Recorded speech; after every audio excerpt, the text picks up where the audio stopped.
فروکەیە تایبەتە سەرۆکە ئەمریکایە لە ئەسمانە ئیماراتێ. ترامپ بەر بگەشتە خوایە داوی لە ڕۆژهەڵاتە ناوین ڤەدەچە. برای وان گشتن تریلیون دلاران جبو ولات خوا بدست و آنینه. وی گشت ریکورد شکاندیه تجاری گشت کردن نابینن کو بکار به نزی 4 تریلیون دلار به دست بینه تنه دی 4 روزانده.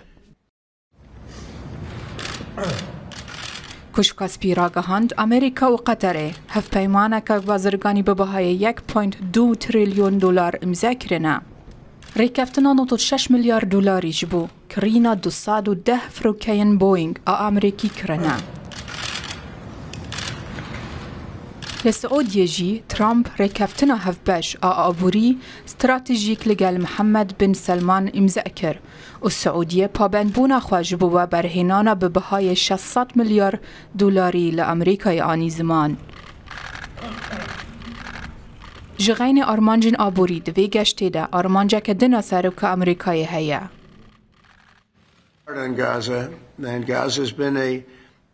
مگل کارج بو غزایی کرنه او نافچه بوی جه مرنه ویرانکاریه لی امریکا دخوازه بشدار ببه حتی بکه نافچه آزادیه که راستقینه. بینگه که سربازی یا مازن امریکایی لقطر هیا و نیزیکی 11,000 سربازن امریکی لحاطنه بجه کرن. ترامپ را گهاند قطر راضی بویا جبو نوجن کرنا بینگه 10 میلیارد دلاران وقتاندنه.